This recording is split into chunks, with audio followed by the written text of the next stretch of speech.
دعوة الكتاب والسنة وعلى منهج السلف الصالح أوصيهم ونفسي بتقوى الله. بسم اللہ الرحمن الرحیم نحمدہ ونصلی علی رسولہ الکریم اما بعد. بعض احباب نے مجھ سے یہ سوال کیا کہ یہ جو جرح و تعدیل کے بہت بڑے امام، حافظ، محدث، ناقد، امام الجرح والتعدیل امام یحییٰ بن معین رحمہ اللہ تعالی، تو اس کا درست تلفظ یحییٰ بن معین میم کے فتح کے ساتھ یا پھر امام یحییٰ بن معین میم کے ضمہ کے ساتھ ہے. تو اس حوالے سے مجھ سے انہوں نے یہ رائے پوچھی ہے. تو درست کیا ہے، میم کے ضمہ کے ساتھ معین یا پھر میم کے فتح کے ساتھ معین ہے؟ اور اسی طرح بعض احباب کو اپنے مجالس میں گفتگو کرتے ہوئے اور تقریر کرتے ہوئے، خطاب کرتے ہوئے بھی سنا جاتا ہے کہ وہ یحییٰ بن معین کہتے ہیں. اس طرح کی ہمیں باتیں ملتی ہیں کہ وہ یحییٰ بن معین کہتے ہیں. تو اس میں راجح کیا ہے اور درست بات کیا ہے؟ تو اس حوالے سے میں نے مناسب سمجھا کہ اس کی وضاحت کر دی جائے.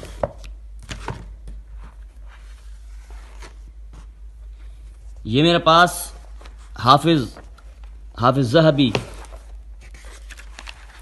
یہ ان کی کتاب ہے المشتبہ فی الرجال اسمائہم و انسابہم، 2 جلدوں میں یہ مطبوع ہے. اس کے صفحہ نمبر 606 میں آپ دیکھیں، حافظ ذہبی لکھتے ہیں معین، میم پر فتح ہے، معین آگے پھر یحییٰ بن معین بطائفہ.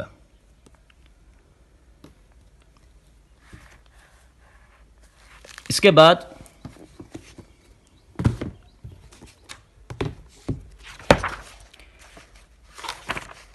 یہ میرے پاس کتاب ہے توضیح المشتبہ،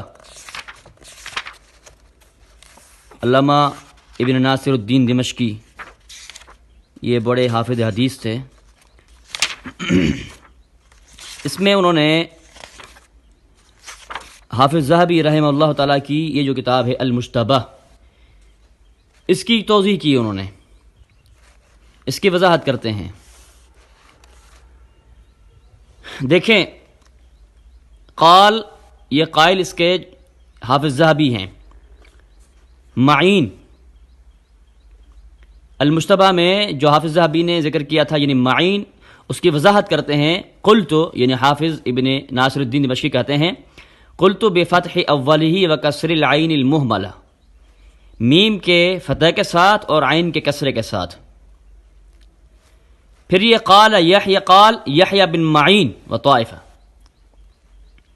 پھر آگے اس کے قائل جو ہے وہ حافظ ذہبی ہیں.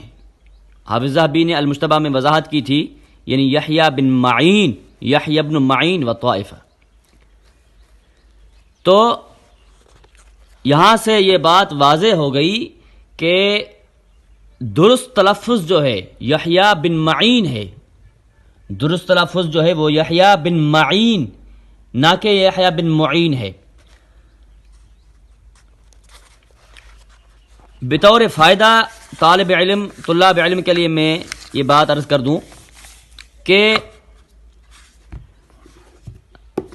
احادیث کی اسانید میں کسی جگہ بھی کسی نام میں آپ کو مشکل پیش آ رہی ہے، آپ کو معلوم نہیں ہو رہا کہ یہ اس کا تلفظ کیا ہوگا، یعنی اس کا اعراب کیا ہوگا، اس کو ہم کیسے ادا کر سکتے ہیں، صحیح نام کیا ہے، صحیح الفاظ کیا ہیں.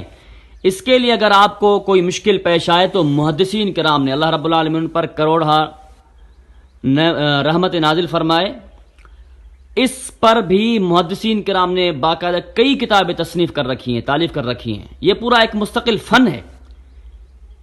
احادیث کی اسانید میں جو روات ہیں، ہزاروں کی تعداد میں جو روات ہیں، چاہے صحابہ ہوں، چاہے تابعین، تبع تابعین وغیرہ ہوں، تو ان کی صحت کے حوالے سے آپ جو ہیں ان کتب کی طرف رجوع کر سکتے ہیں. اس پر کئی ایک محدثین کرام نے کتابیں لکھ رکھی ہیں. حافظ ذہبی، جیسا کہ آپ نے دیکھا، امام ابن ناصر الدین دمشقی، خطیب بغدادی، امام ابن حجر رحمہ اللہ، اسی طرح امام دارقطنی، ابن الجوزی وغیرہ، کئی محدثین کرام نے اس پر باقاعدہ مستقل طور پر کتابیں تالیف کر رکھی ہیں. جزاہم اللہ خیرا واحسن الجزاء. والسلام علیکم ورحمۃ اللہ وبرکاتہ.